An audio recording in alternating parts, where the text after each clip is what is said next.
everyone, welcome or welcome back to another video. For the people who are new here, my name is Sakshi and I'm a CS aspirant currently in my professional level. And if you're new here, please don't forget to subscribe to the channel below. And without further ado, let's get into the video. So one of my subscriber requested on how to manage both the modules together, and I am here with that video. So I know that managing both the modules together sometimes get very difficult and it is not the easiest thing to do, and it's not easy at all. मैंने भी जब अपनी executive की journey start की थी, I decided that no matter what मैं दोनों modules एक साथ clear करूँगी, but unfortunately that did not happen. मेरा एक एक करके clear हुआ था. मैंने starting से decide किया था that I will give both the modules together. मैं appear भी दोनों में हुई, but I cleared एक एक करके. So first of all, a big salute for the people जिन्होंने पहले से decide किया कि वो दोनों modules एक साथ देंगे, because it requires guts. Because बिल्कुल easy नहीं होता दोनों modules. It's so much. हमारा syllabus इतना ज़्यादा vast है and it's complex. एक एक provision को दिमाग में बिठाना, उसको retain करना is not at all easy. So hats off to the guys and the girls that have decided कि हम दोनों modules एक साथ देंगे, and do not lose hope. आप दोगे भी और आप clear भी करोगे. Do not worry at all. See first things first, ऐसे कोई यूनिवर्सल फैक्ट्स या लॉज नहीं है जो मैं आपको बता दूं और आप वो चीज़ें करके एक बार में क्लियर कर लो. Everything works differently for different people, but the thing is that these things might help you and these things might not help you because आपकी capacity different होती है. हम decide ज़रूर करते हैं, but everything entirely depends on our capacities, and it is okay if you are a mediocre student, आप average student हो, it is completely fine. अगर आप नहीं clear करते हो एक बार में दोनों modules, it's completely fine because it's very difficult, okay? But that does not mean that we will not give our 100% and we will not try to do that either. ठीक है, हमने decide किया and we will do that. So I am here with some things जो मैंने भी करी थी which somehow made my preparation easier. मुझे एकदम burden नहीं होता था. Basically you know what, module साथ में handle हो भी जाते हैं ना, तो जो pressure create होता है उससे you get terribly devastated. So the thing is कि आपको मैनेज कैसे करना है, निकालना नहीं निकालना, अपियर करना, वो बहुत बात की बात होती है. अगर आप अपनी प्रिपरेशन सही से मैनेज कर लोगे, so you have already won half of the battle. And the thing is, preparation के टाइम पे जो हमारा अल्टीमेट गोल रहेगा, जो द टॉपिक दैट इज़ कि मैनेज कैसे करना है, दैट इज़ एंटायरली कि हम इस तरीके से सब्जेक्ट्स को व्यू करें, इस तरीके से पढ़ें, इस तरीके से प्रिपेयर करें कि हमें यहाँ पे प्रेशर ना आए. बिकॉज जब तक आपका दिमाग क्लियर नहीं होगा, you won't able to focus, और आपकी जो कैपेसिटीज़ है वो ऐसे ऐसे गिरती रह जाएगी. So it's very important to manage. Focus on the word manage. So the first thing that you have to do is to identify. Now what have you to identify? You have to identify कि आपके strong subjects क्या हैं और आपके weak subjects क्या हैं. For me personally in module 1 मेरे strong subjects थे JIGL and SBC, and company law और tax में मेरा थोड़ा सा ऐसे रहता था. I don't know why, but मुझे tax से बहुत डर लगता था, and tax was this one paper जिसने मेरा module अटका के रखा था. Otherwise I would have cleared it together. So I just failed in tax, can you imagine? वो भी सिर्फ 2 marks. So it hurts. So first you have to identify कि आपके weak और strong subjects क्या हैं. Now what next? The second thing that you have to do is जब आपने अपने strong, अपने core areas को पकड़ लिया है और अपने weak areas को identify कर लिया है, the thing that you have to do next is to work on your weak areas. Now suppose आपको SLCM नहीं पसंद, या आपका टैक्स स्ट्रॉन्ग नहीं है, या फिर आपका कंपनी लॉ स्ट्रॉन्ग नहीं है. What you have to do is that you have to focus on that more. हम ना क्या होता है, इट्स अ ह्यूमन टेंडेंसी कि हमें जो चीज़ें नहीं बनती ना, हम उससे भागते हैं, और हम उसमें सिर्फ एक हम परफेक्शन नहीं एम करते उन चीज़ों में. हम जस्ट उनको एक पेस पे ले आते हैं कि ठीक है, इतना मुझे बनता है, इतना मैंने कर लिया, मैं पास हो जाऊंगा. हम उस चीज़ पे परफेक्शन लाने की कोशिश नहीं करते हैं. ऑन दी अदर हैंड जो हमारे सब्जेक्ट्स ऑलरेडी परफेक्ट होते हैं, जो हमें बनते हैं, फॉर मी एग्जाम्पल JIGL मेरा मन होता था क्योंकि मुझे वो बनता था, so it was very easy for me. तो what I use to do is, मैं उसी को बार बार रिवाइज करती थी क्योंकि मुझे एक सेंस ऑफ अकम्पलिशमेंट आती थी कि yes I can do this, मुझसे बन रहा है, I am able to do things. So you do not have to do that. Learn from my mistakes. You have to focus on your weak areas. Now the next thing that you have to do is to manage. Now how will you manage?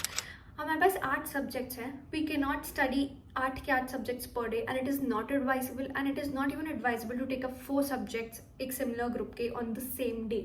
What you have to do is you have to take up 2 theory subjects back to back in the morning, या फिर morning भी नहीं, जब भी आप पढ़ने बैठते हो आपको back to back 2 theory subjects उठाने हैं with a good amount of break in between, ताकि आप एग्जॉस्ट ना हो। और आपको प्रैक्टिकल सब्जेक्ट्स रात को उठाने हैं। You can plan your day, you can plan your subjects कि इस दिन पे मुझे ये प्रैक्टिकल सब्जेक्ट पढ़ना है, इस दिन पे ये प्रैक्टिकल सब्जेक्ट पढ़ना है, but you are going to practise practical subjects each and every day. आप एक्चुअली उनको सॉल्व करोगे और प्रैक्टिकल सब्जेक्ट्स की थ्योरी भी आप नहीं छोड़ोगे। When I say practical, I also mean the theory that you have to cover from the module. Okay, module is very important because जो ICSI है वो डायरेक्टली क्वेश्चंस ICSI मॉड्यूल जो हमें इशू करती है उसके बीच से एक सेंटेंस उठाकर आपको एज अ क्वेश्चन दे देगा आपके पेपर में। So you have to basically take practical subjects at night, practice करने हैं, MCQ सॉल्व करने हैं, एंड जो आपके थ्योरी सब्जेक्ट्स हैं वो आपको सुबह के टाइम पढ़ने हैं। That is how you will manage 3 subjects per day. Now I know a lot of questions would arise कि कौन सा सब्जेक्ट कौन से दिन पढ़े, 8 सब्जेक्ट्स हैं, ऐसे 2-2 करके पढ़ेंगे तो डिले होगा। See it is very important for you to manage and you have to make a time table. I will not at all suggest you कि जो यूट्यूब पे टाइम टेबल्स देते हैं कि आप ये सब्जेक्ट इतने से इतने पढ़ो, ऐसा करो वैसा करो, that is not suitable because you know what, सबकी कैपेसिटीज़ डिफरेंट होती हैं। The best way for a time table for a plan to work out for you is जब आपने उसको खुद ड्राफ्ट किया हो। आप अपना सब कुछ टाइम स्लॉट, आप कब कंफर्टेबल हो, फाइंड योर जोन। मैं अपनी वीडियोस में यही बोलती हूँ, फाइंड योर परफेक्ट जोन। आपका कब मन लग रहा है तब आप वीक सब्जेक्ट्स उठाओ। जब you have a little disturbance at your house, at your place, तो आप थोड़ा सा स्ट्रॉन्ग सब्जेक्ट उठाओ। You have to manage, you have to make these combinations because this is very very important. So you have to get a plan of your own. वो आप कैसे, कौन सा सब्जेक्ट कौन सा दिन पढ़ोगे, that is up to you. I will not suggest you that, but this is how you will study. 2 theory subjects morning में, प्रैक्टिकल जो आपको सॉल्विंग करना है that you will do at night. Also जो आपका कॉम्बिनेशन रहेगा, सुबह जो 2 थ्योरी सब्जेक्ट्स पढ़ने हैं, that should be 1 weak subject and 1 strong subject, and that's what gives birth to our next point, and that is जब आप वीक और स्ट्रॉन्ग सब्जेक्ट का कॉम्बिनेशन उठाओगे, the first thing that you have to start in the morning is starting with your weak subject. क्योंकि सुबह आपका जो दिमाग है ना उसमें इतना ज़्यादा क्लटर नहीं रहता, आप इतने एग्जॉस्टेड नहीं रहते हो, आपके एनर्जी लेवल्स हाई रहते हैं, सो उस time you can focus better. तो उस टाइम आपको उठाना है आपका weak subject, but please have self control और डीमोटिवेट नहीं होना। अगर आप उस चीज़ को मास्टर नहीं कर पा रहे हो, आपसे चीज़ें सॉल्व नहीं हो रही, आप ग्रास्प नहीं कर पा रहे हो, we will keep trying until we make our weak subjects strong too. That should be our ultimate goal. तो आप कितने बजे भी पढ़ रहे हो, आप सुबह 4 बजे उठ के पढ़ रहे हो, आप 12 बजे से पढ़ने बैठ रहे हो, आप जब भी पढ़ने बैठोगे, the first subject that you will pick will be the subject that you are weak at, followed by the strong subject, रात को practical subject. Okay, so that is how you will manage and plan your subjects, that is how you will study, that is the exact way of studying. Now coming to our next point, and that is, ये बहुत important है, बहुत important है। जब आप इतने सारे subjects पढ़ रहे हो, आप ऐसे combinations बना रहे हो, the other thing that you have to do is make combination of chapters. Now how will you do that? Now what I mean by combinations is कि जब आप chapters उठा रहे हो तो आपको ऐसे चैप्टर्स उठाना है जो आपको बर्डन ना करे। जस्ट लाइक हमने कॉम्बिनेशन बनाया एक वीक और स्ट्रॉन्ग सब्जेक्ट का, वैसे ही हमें कॉम्बिनेशन बनाना है ऑफ चैप्टर्स। ना फॉर एग्जांपल आप कंपनी लॉ पढ़ रहे हो, आपको डायरेक्टर्स बहुत अच्छे से बनता है और आपको बहुत ज़्यादा efficiently you have mastered the directors chapter, और उसके बाद आता है शेयर कैपिटल, या फिर ऐसा कोई चैप्टर आता है डिपॉजिट्स, एग्जाम्पल ले रहे हैं, जो आपको टफ लगता है। So when you sit down to study, what you have to do is, आपको जैसे आपने सब्जेक्ट का कॉम्बिनेशन बनाना है, एक ईजी एक डिफिकल्ट एक वीक, वैसे आपको अपने चैप्टर का कॉम्बिनेशन बनाना है, एक चैप्टर ईजी और एक चैप्टर टफ। इससे क्या होगा कि आपका जो ब्रेन है उस पर ज़्यादा प्रेशर नहीं पड़ेगा टू ग्रास्प थिंग, क्योंकि जो चीज़ें आपको ऑलरेडी बनती है या फिर जो आपको ईजी लगती है, आपको उस चीज़ में अपने ज़्यादा एफर्ट नहीं डालना पड़ेगा, and that is how you can also master the combination of chapters. This is very important. अभी मैं बोल रही हूँ, maybe you will not realise, but try and do that. ऐसे कॉम्बिनेशन सब्जेक्ट्स के भी, ऐसे कॉम्बिनेशन चैप्टर्स के भी, that is a very big thumbs up and that helped me a lot. So I am definitely sure that that will help you to, so do that. Now coming to the last thing, मुझे पता है आपके मन में question होगा कि कितने घंटे एग्जैक्टली पढ़ना पड़ेगा to clear the module, both modules together, but trust me ऐसी कोई स्पेसिफिक टाइमिंग नहीं है। Again it depends on your capacities, but जो मेरा एक आइडियल टाइम रहेगा for you to suggest is, you have to give 4 hours each to each subject.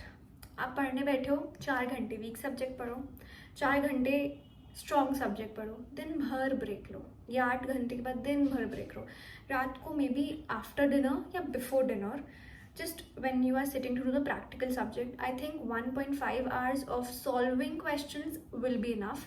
या फिर अगर जैसे न्यू सिलेबस का, आई am not sure, I have not done my research properly, I am sorry, but अगर आपको practical subjects इतने ज़्यादा नहीं है, जैसे पुराने सिलेबस में तो CMA, FM और टैक्स तीनों प्रैक्टिकल हुआ करते थे, नहीं है तो आप रात को जो स्लॉट दोगे अपनी पढ़ाई को, तो यू कैन चूज दैट 1.5 और 2 आवर्स आप एक्सटेंड कर लेना, वो आप थर्ड अपने थ्योरी सब्जेक्ट को दे सकते हो according to the syllabus that you are going to give in December 2023. So that is how you can plan. Now 4 जो मैंने आपको स्लॉट के टाइमिंग्स दिए हैं, वो 4 घंटे भी आपको एट अ स्ट्रेच बैठ के बिल्कुल नहीं पढ़ना है. Take breaks and pamper yourself. बाकी चीज़ें भी करना बहुत इंपॉर्टेंट है. मैं अपनी हर वीडियो में बोलती हूँ, even if I make vlogs, I have made a vlog, I put it down below.